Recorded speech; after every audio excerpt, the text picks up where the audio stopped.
PR মানে হচ্ছে permanent restlessness, যেটার সর্বশেষ অভিজ্ঞতা হচ্ছে নেপাল। তো বাংলাদেশে এটা কারা চালু করতে চাচ্ছে, তাদের পিছনের উদ্দেশ্য কি?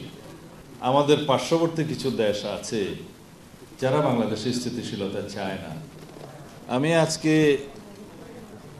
এখানে আসতে পেরে এই জন্যই আনন্দিত যে একসময় আমিও আইনের ছাত্র ছিলাম।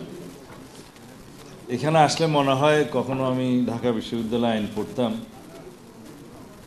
এবং সেই হিসাবে আমি এই আদালত অঙ্গনে আসলে আমার কাছে মনে হয় যেন আমি এটা মনে করি নিজের ঘরে আসলাম। আজকে যাদের উদ্দেশ্যে বক্তৃতা দিচ্ছি তারা নিশ্চয়ই সবাই ব্যারিস্টারি পড়ছে।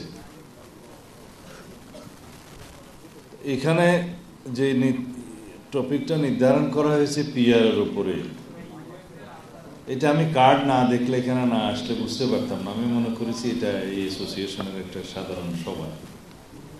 এখানে আসার পর আমার ভাই ব্যারিস্টার কাজল বই পুস্তক ধরিয়ে দিয়েছে এগুলো, তো তার উপর তো কিছু কথা বলতেই হবে। প্রথম কথা হলো পিআর পদ্ধতি কি, এর উপরে কথা হলো, বাকি এগুলো সংবিধান সম্পর্কে বলবো। আমার কাছে আজ পর্যন্ত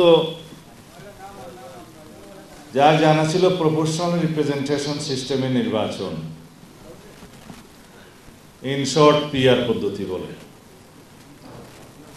কিন্তু সারা পৃথিবীতে যেখানে পিআর পদ্ধতি বিভিন্ন প্রক্রিয়া এবং বিভিন্ন আদলে বিভিন্নভাবে চালু আছে, তাদের অভিজ্ঞতা দিয়ে যেটা বলা যায়, পিআর মানে হচ্ছে পার্মানেন্ট রেস্টলেসনেস, যেটার সর্বশেষ অভিজ্ঞতা হচ্ছে নেপাল। ব্যারিস্টার কাজল পৃথিবীর বিভিন্ন দেশে যেখানে পিআরের অভিজ্ঞতা আছে তার একটা গবেষণাধর্মী, একটা বিশ্লেষণধর্মী বক্তৃতা দিয়েছে। আমরা খুব সমৃদ্ধ হয়েছি। তাতে করে দেখা যায় কোথাও কোথাও 1-1.5 বছর লেগে যায় শুধু সরকার গঠন করতে ইলেকশনের পরে, এবং কোন রকমে সরকার গঠন করতে পারলেও সেই সরকারের স্থায়িত্ব হয়তো কয়েক মাস বা 1 বছর 1.5 বছর হয়। তো বাংলাদেশে এটা কারা চালু করতে চাচ্ছে, তাদের পিছনের উদ্দেশ্য কি? একটা উদ্দেশ্য তো অবশ্যই আছে, যাতে কিছু সিট বেশি পায়, কিন্তু আরেকটা উদ্দেশ্য আছে, বাংলাদেশে সবসময় যেন অস্থিতিশীল পরিস্থিতি থাকে এবং সরকার ব্যবস্থায় স্থিতিশীলতা না আসে, এবং কখনো বাই মেজরিটি কোনো পার্টি ইলেকশন না, সরকার গঠন না করতে পারে। তাতে কাদের লাভ? লাভ হলো বাংলাদেশে সবসময় অস্থিতিশীল পরিস্থিতি থাকলে যারা লাভজনক পর্যায়ে থাকবে তাদের লাভ। তার মানে আমাদের পার্শ্ববর্তী কিছু দেশ আছে যারা বাংলাদেশে স্থিতিশীলতা চায় না,